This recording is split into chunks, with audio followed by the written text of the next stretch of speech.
Now, today we're going to start with gross income. Now, this is like a huge area, okay? So, none of the content providers would be able to give you 100% detailing as per the IRS laws. But what we're trying to do is we're trying to give you an idea of the major items that would be there in the bucket and how are you going to tax them, or what should be the tax treatment for each of those buckets. So, if you go back to our IRS form, we have already, apart from the standard deduction, because we are going to talk about it when we are going to arrive at that concept, right? That means after gross income, after adjustments, after after gross income and adjustments and itemized deductions, we'll be taking standard deduction. So this is the area that we are going to decode today. Okay, so this entire area, and then we're going to have interest, dividends, distributions from the IRA account, pension, annuities, social security benefits, and then you have the capital gains and additional income. Okay, so principally, if you look at all of these income, can you let me know what is it related to? If I want you to define it in one word, what would that word be? W-2 wages, household employee wages, tips, Medicaid waiver payments, taxable dependent care benefits, employer provided adoption. What do you think all of these are related to? One word, or let's say a phrase, not more than that. Basically, you work for somebody, and this is the compensation that you're receiving. Payments for your compensation for services rendered. In other words, colloquially, you can call them as wages. Okay, so if you look at it here, we have something called a W-2 wages form that you will have to report in order to substantiate all of these. Okay, so what I would suggest is, now this is not there, I would upload it further, but you can just go to IRS and you can download a file which is the W-2 wages file. And if you look at it, this is how a W-2 wages file would typically look like. Okay.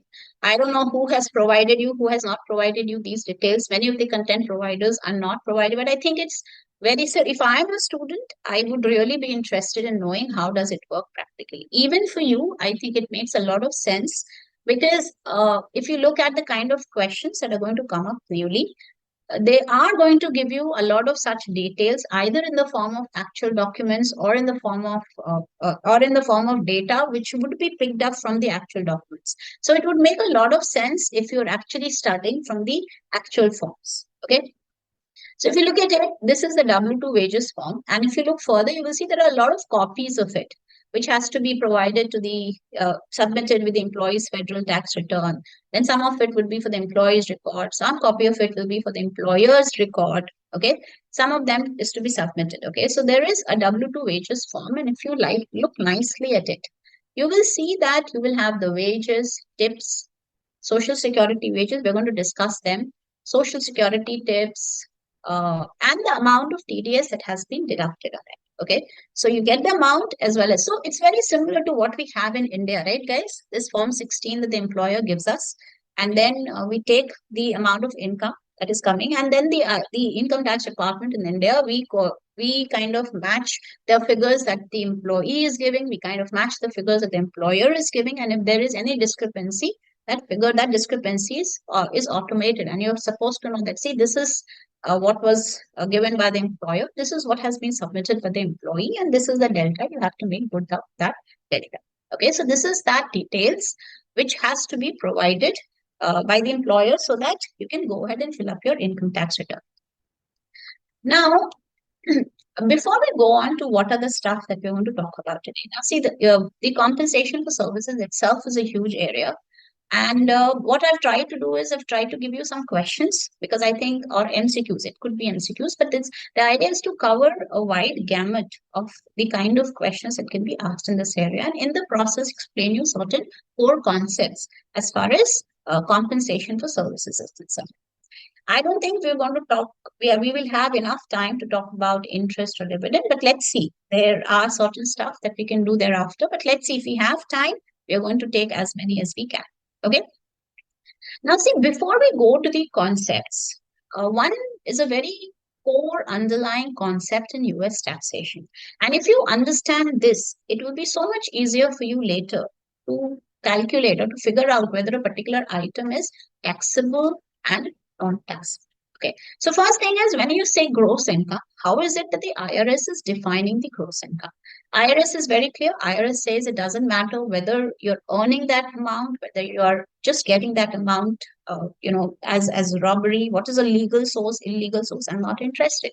If you have $1 to your account from whatever source, whether it is legal, illegal, earned, unearned, you need to disclose in the entire amount to us in your IRS income tax return, which is Form 1040. Okay, so that's the first thing. It's an all-inclusive form, and we would not mind if it's an illegal or a legal source, or if it's earned or an unearned income. Unless and until I specifically tell you that do not put this amount to gross income, you would have to pay tax on that income. Okay. So one thing is it doesn't matter where is the money coming from and whether it is coming and whether it is earned or not. Now, two questions are very important.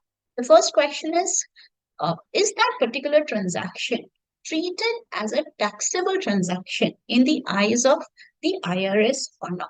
Okay. Now, why are we talking about like that? Now, see, think about some correlate. Think from the perspective of the IRS. Always, whenever you see a tax law, always think from the perspective of the creators of that law. And why do you think these guys actually went ahead and made that? Okay. See, for example, I'll give you two things. Let's say here we have, let's say, Ketki and Money. Okay. Let's say we have Ketki and Money. They want to start their own business. Now think of it very nicely, guys. Okay. These are small. And many of it now, let's say they have removed the formation of corporation from their syllabus. Okay. But the underlying feeling or the concept that runs through the US tax law is very important because if you understand the essence, then you just need to know, okay, how it is done in a particular scenario. Okay. So I'm giving you two scenarios here. The first scenario is, let's say we have two people who decide to form a small company. Okay. Maybe a partnership, maybe any kind of a small institution. Let's say what they did was they formed a small company. Okay. Maybe an S corp, or let's say even extreme situation, they went ahead, they were very bullish on what the prospect of the company would be, and they filed the paperwork for a C corp. Okay. One is S corp, and then they converted it into a C corp. Okay. Now what happened was K or Ketki had, let's say, an income of a cash, and she put in a cash of 50,000, and Money had a small office space, which when he took was in his books at 1,000. But then the day when it was transferred to the C Corp, it became 50,000. So in the real world, what is happening? Each of the partners are coming, and let's say each of the members are coming and forming a corporation with a 50,000 worth of contribution. But tell me something.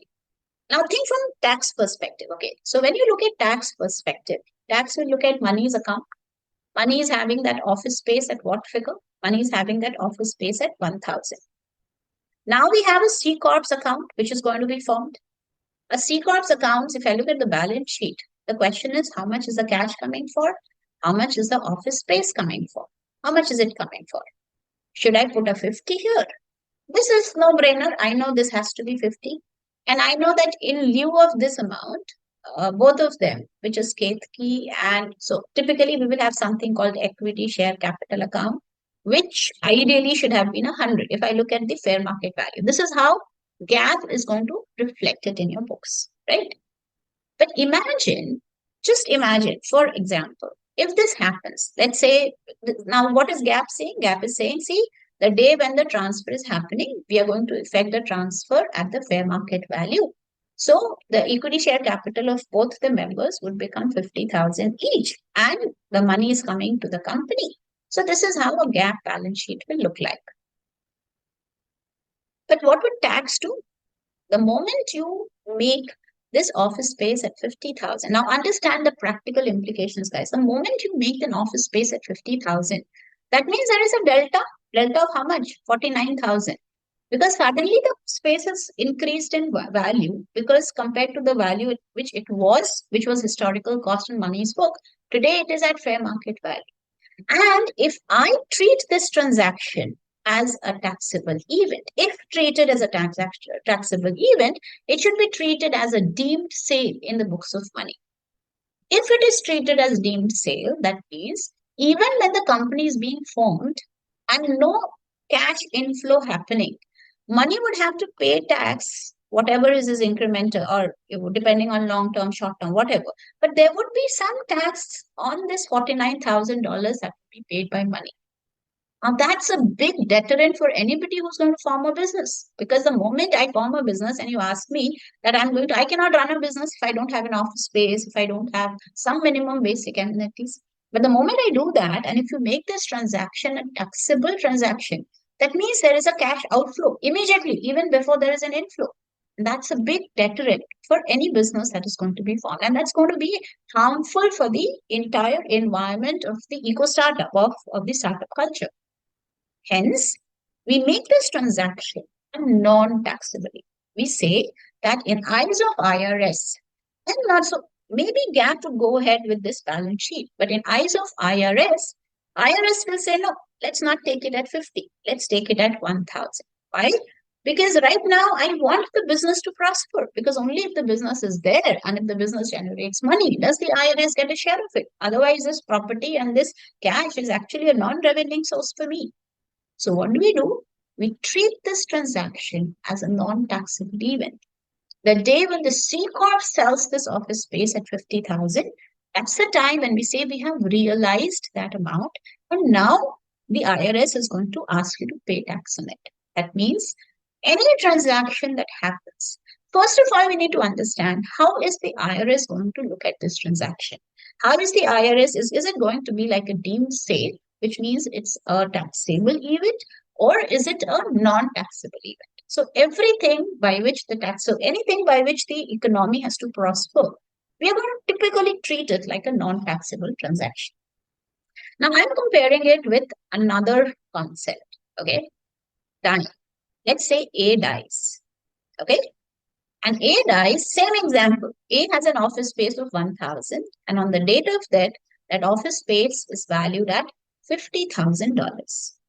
Now, I was hearing a very good podcast in which they kind of explained, why is it that the tax evasion in US is really low compared to the averages of all the various countries in the world. If you look at it, tax evasion in the US is really low. And they said that one of the reasons is that the US economy is based on the principle of buy, borrow, die. They say that the cost of evasion of taxes is so high and the penalty if caught is so high, people find it easier to just follow law because the law is so simple that people would not mind, paying taxes rather than going into the problems of not paying taxes. So how did they explain it? They said, let's see. Imagine somebody has got, let's say it's easier to understand by securities. Okay. Let's say somebody has bought securities, which was $100. And now the value of that securities has become $10,000 in the books of that person. Now, the moment this guy wants to sell this $10,000, that is the time when this $10,000, that is $9,900, will become taxable. And the IRS will have come up and say that I am going to ask you to pay tax on it. So what do people do? In the US, it's a mature economy, right? So the cost of borrowing is very low. So what they do, instead of, now I'm not saying everybody does that, but I'm saying there's a possibility. If you look at the tax regime in the US, there is a possibility that you can do that. You could just loan this money or take this money out. And so basically you take this money on loan and then you pay tax or then you pay interest. The interest costs are very low in the US. You pay interest, and then the day when you die, you leave this property, and that by that time, let's say the value of these securities have become $50,000. So what do? Throughout your life, you don't pay any tax because you've not sold. And you've enjoyed the money because you've taken whenever you wanted money, you gave it as a collateral, took the loan, and paid very low rates of interest. The day when you die, on that day, whoever is your claimant, the progeny, whoever is the beneficiary, he gets to take that property at a stepped up value. Okay. Now, why is it a stepped up value and is it taxable? So what do? We say, okay, when the person dies, I'm going to put all of this property in the name of the estate of that person. I'm going to appoint an executor and I'm going to make sure that the executor of the estate, there is an estate tax return called 706. This guy is going to value everything on a stepped up basis and then somebody has to pay tax. Now, see, it does not mean that 49,000 into some amount of tax is going, not 49,900 into some amount of tax is going to the exchequer. No, because there's something called a gift tax. And throughout the life of the taxpayer, some amount is excluded. Okay, so I'm not getting into that complication. But the idea is we step this up, and that point of time, dying becomes a taxable event. Now, somebody who's just getting something free of cost, he wouldn't mind paying some taxes and probably this coming down to 45,000, because whatever this person or this person is getting is anyways a bonus. So you wouldn't mind. So anybody who's paying that estate tax would not mind, because at the end of the day, that person is dead.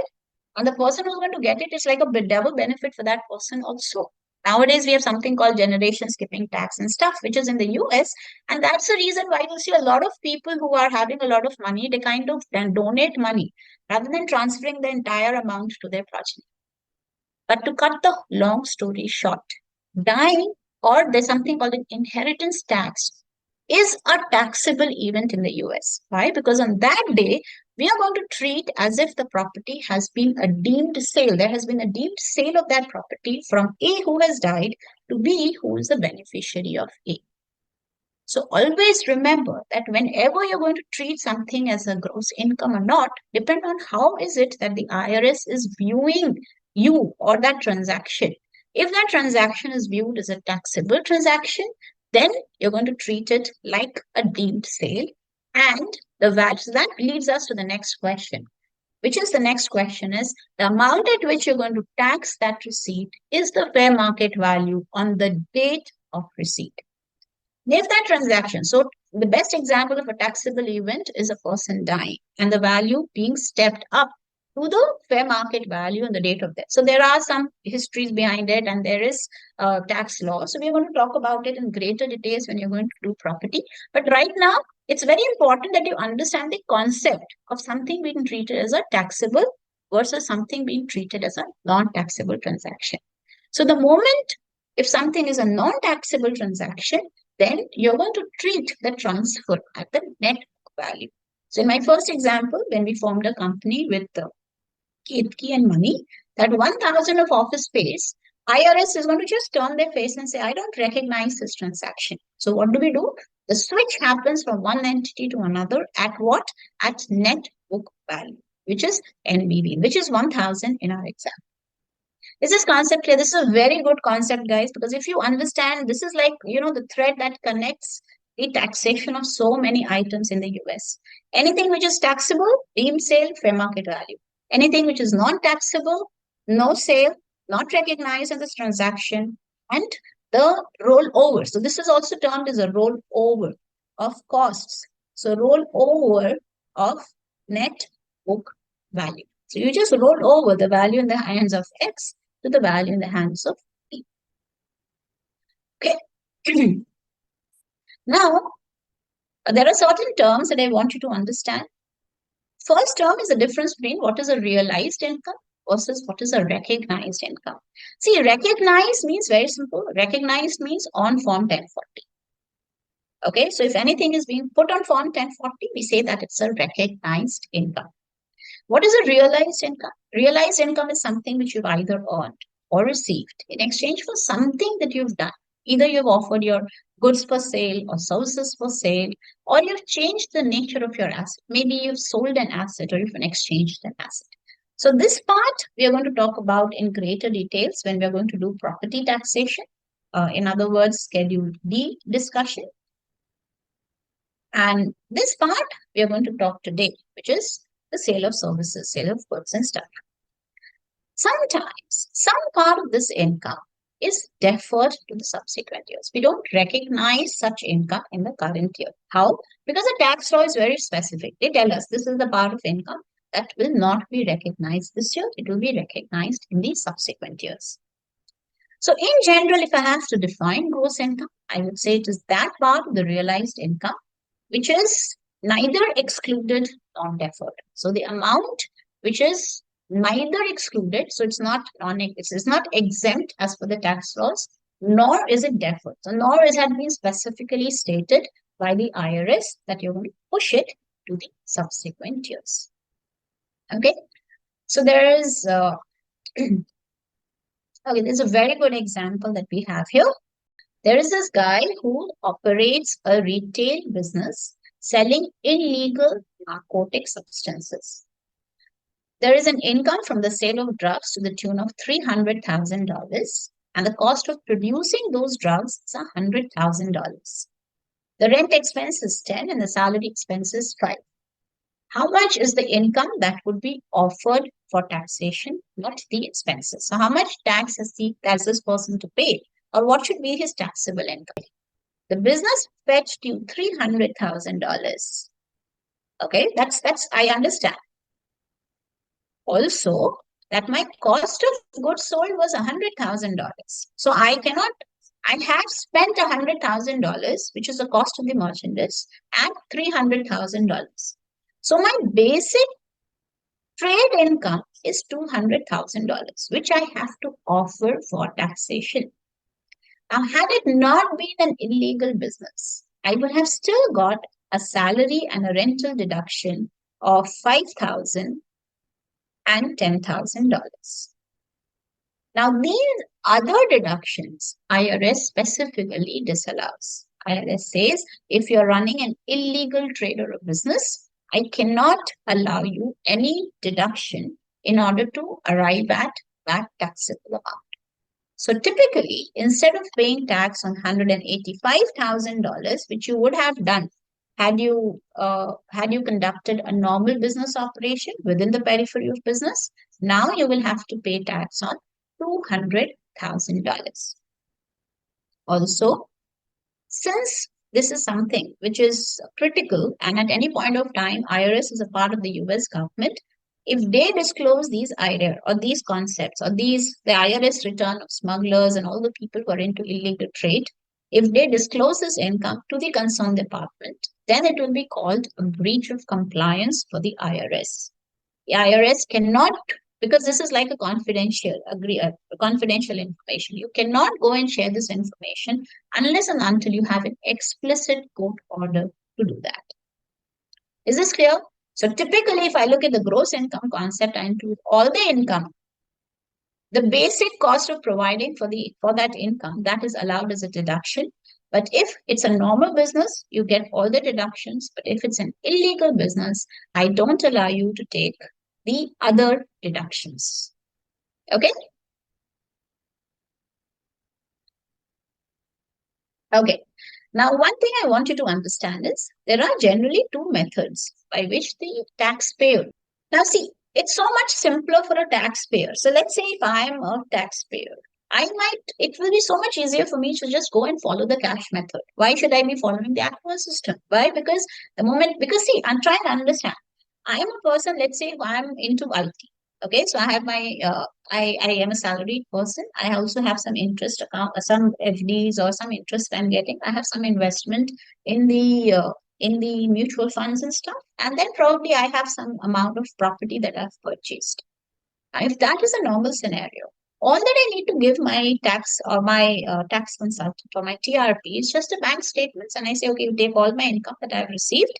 These are the expenses. These are the investments that I have made. And you calculate my taxes.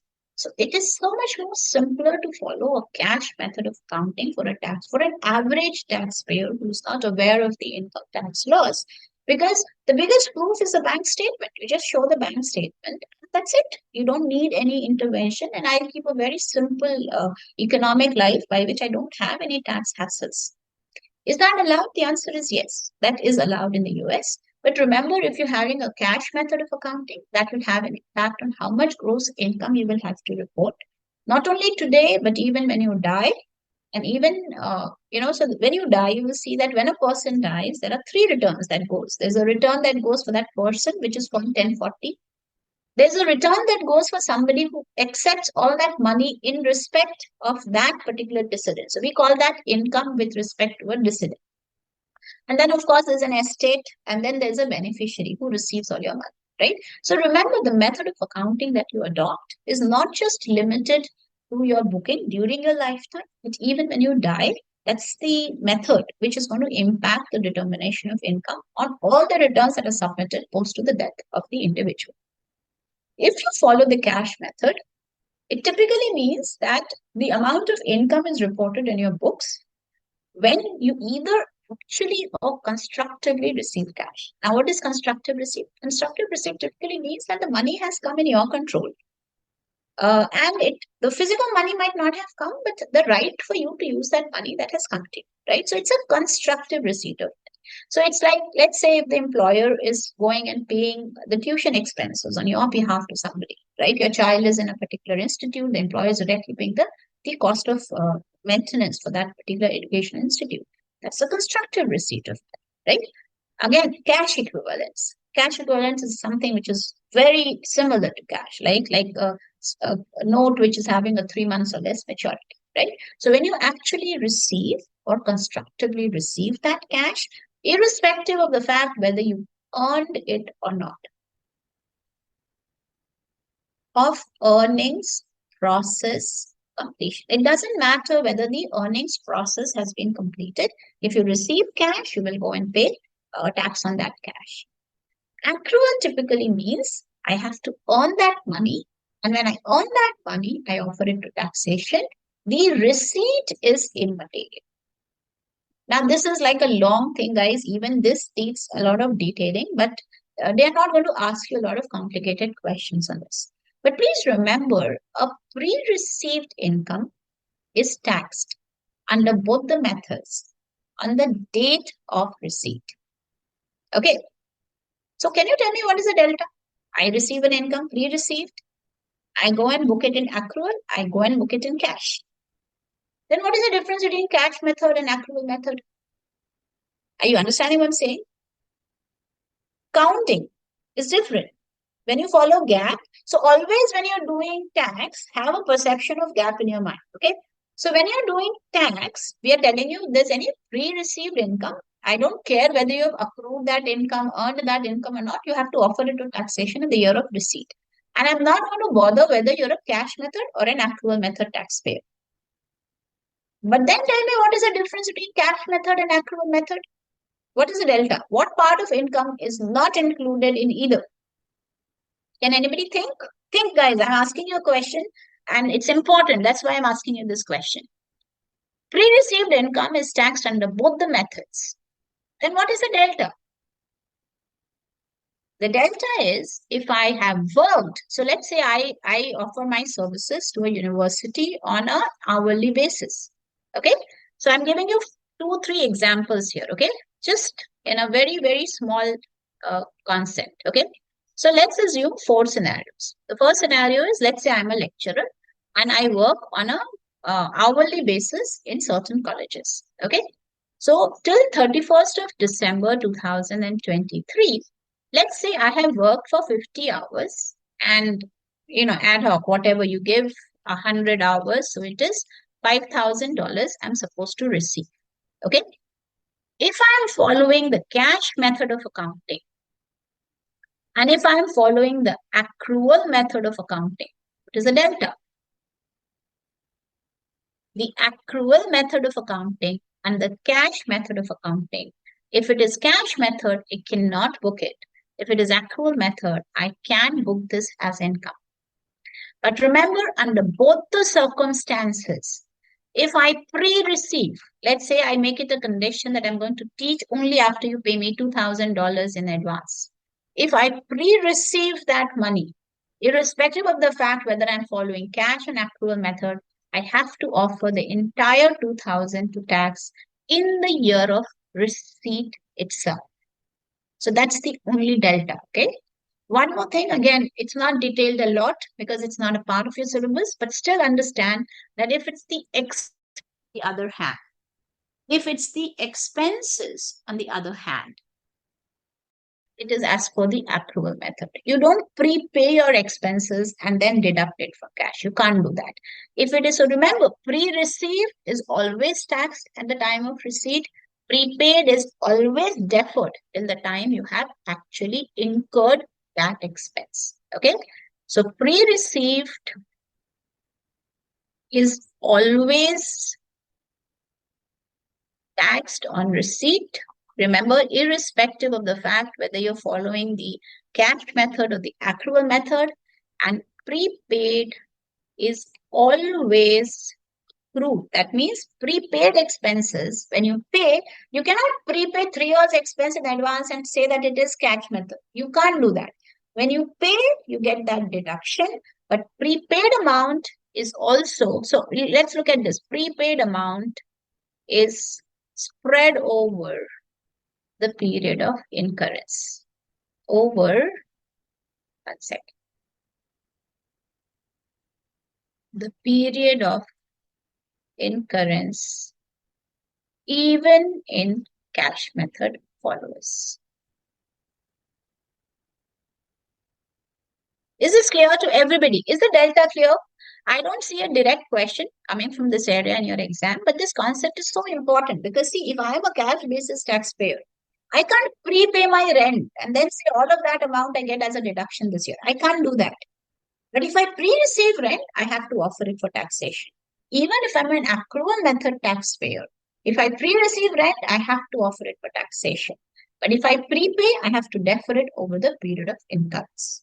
Okay, so this is the general concept of the method of accounting that you're following because this has a direct impact on the gross income that you're arriving at. Okay.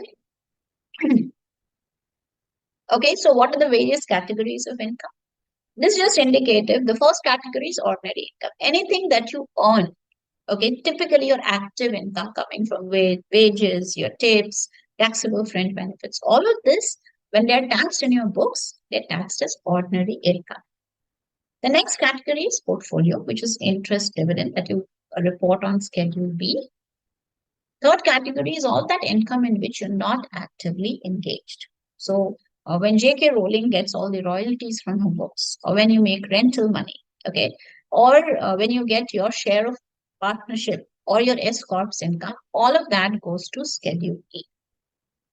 And then, of course, you have capital gains and losses, which is the amount that you earn over your investment. Okay. And the fact that you've retained that investment for some time, whether it's short term or long term, they are booked in Schedule D. Now, this part we're not going to do now when we're doing individual taxation. We're going to complete this concept and then start with property taxation. So, see, when you read about property taxation, you will see that the rules are common for both entities and for individuals. The part that is applicable to individuals, we are going to go and apply it to them. And the part that is applicable to corporates or to other forms of business entities, we would go and apply it to them. Okay? So there is a big dhobi list of so many items that you've got to do. Yeah, there is, and even each one of them have minor branches on them. But the big ticket items, if you look at it, is one is your active income. We are going to deliberate a lot on this today. And of course, is the portfolio income, which is Schedule B. We're going to talk about this, which simply means that you have enjoyed a tax benefit in your previous years. And today, suddenly you get a reimbursement of that tax benefit. So simply it says that, let's say last year, there was a tax benefit which you received. You did not pay tax on $100. And this year, suddenly you got that $100 back to your account. What do? You offer it to taxation. This is where self-employment or your sole proprietorship. In other words, also, there is this concept of disregarded entities. What's a disregarded entity? Any idea, guys? What can be a disregarded entity? Give it a try. Even in India, we have this concept, guys. What may be called a disregarded entity? That means something which is very good. A single member company in India, we call them as one person company, right? So if only one person is making a company, and there is a possibility that you can have limited liability by filing the paperwork for a single member limited liability company. But there is an extra paperwork that you have to do to say that I want to be treated like a C Corp or I want to be treated like a single member company, a corporation. If you do not do that paperwork, in the eyes of IRS, you will be treated like a sole proprietor. That means your income has to be reported on Schedule C. So always remember, if the paperwork for a single member LLC who's equal to a one person company in India, the rationale behind this is to ensure that even if there's a single person who's made a company, that single person can have limited liability. But that needs further paperwork. If you don't file that paperwork, IRS will automatically treat you as if you are a sole proprietor and you have to club the company's income in your schedules, your Form 1040, and pay tax on that income. Then we have the farming income, which is not very widely tested in CPS. I'm not going to deliberate a lot on this. Of course, there's Schedule D, which is the capital gains and losses. Now, this is a big ticket item, and I'm not going to do it with gross income. I'm going to do it when I'm defining adjustments. Okay, so when we go to adjustments, one big ticket item is that of an IRA, and I'm going to then talk about, see, once we know the concept of how does the individual retirement account work, from there we are going to link it to the income. So right now I'm not doing IRA income. We'll do it at the time of discussing the adjustments. Yeah, pension and annuities are important. Schedule D is for passive income. And one thing I would want you to register that the passive losses can only be offset against passive income. Now, this is something that we probably are not deliberating a lot right now, but this is one phrase that I want to register in your mind. So I'm starting a little early, so the more you reiterate this phrase, the more it just settles in your mind, which is passive activity losses. These are not your pals, right? These are not your pals, by the way, okay? So these can be offset only against passive income. So if I have passive income, then only I can adjust these losses. Otherwise, these losses will be carried forward till the time I generate passive activity income. I cannot offset a loss on passive activity with my other heads of income, which is active income, Schedule B, Schedule D. I cannot do that. Okay. On the contrary, if I say that I'm just getting rental income from that property, and what I'm paying is just the upkeep of the property, I'm paying for municipal taxes, I'm paying for utilities. If that is the case, and I'm not providing any further services in doing that, it's just a pure, plain, vanilla rental income, then that will come in Schedule E. Is the delta clear, guys? I have to actively manage a serviced apartment business because I am providing a lot of other facilities apart from just the stay. So it's not just the rental income. Hence, that becomes Schedule C income. But the moment I'm just passively involved in a business where I'm just maintaining that property, I'm giving you on rent. So when we go and sign rental contracts, what is the owner or the tenant or the lessor gives us? Just the flat. And it is the lessee's responsibility to maintain the flat. And after the tenure of the lease, the ownership is anyways his, and I'm supposed to vacate that part. So that's a passive income. That is Schedule E. Okay, so keep that delta very clear in your mind. So one part of Schedule E is also your partnership and S corps. That is schedule. So when we do partnership, when we do S corps, we'll talk about how these K1s are generated and given by the company to you and or the partnership to you, and that flow it to Schedule E, and that goes to Schedule to Form 1040. Okay. Unemployment compensation is always taxable. Social security, when you pay social security, and there's a time when you start getting income out of that social security, a lot of that is tax exempt. So you will see there's a range between 0% to 85%. So always remember, if you're getting money from social security, it is never taxable at 100%. Most of the cases, it is tax free. In many cases, it is taxed at 50%. And at the max, it can be taxed at 85%. Now, even though the calculation is outside the scope of your syllabus, but I will just show you how this concept works. Okay, so what they do is take all the tax exempt interest and then they arrive at a figure and then they tell you, okay, this is the range. If you are in the lower range, then I will exclude everything from tax. If you're in the middle range, I will ask you to pay 50% tax. And at the most, I will ask you to pay 85%. So tax on 85% of the social security income that you're receiving. Remember, never 100%. And then they have a lot of other stuff like gambling winnings. Okay, one question I have. Think about it, guys. If your employer pays you through a digital asset. So earlier we used to call it virtual currency, but let's assume you get a virtual currency or some kind of a digital asset as a mode of your compensation payment. What do you think would be the tax treatment for that? First of all, understand that if I'm being paid, nobody is my godfather that somebody will pay me just like that, right? I am working for somebody and somebody is giving me something. Is that something trash? I don't know. I go and look for the market and I see there's a value to that thing. Now, not, why will IRS not ask you to pay tax on it? See, understand, if let's say if it was not a Bitcoin, let's say if IRS, if your employer gave you a property, what would have I done? I would have taken the fair market value of that property on the date of sale and I would have paid tax on that, right? Saying that this is a part of my compensation for services received.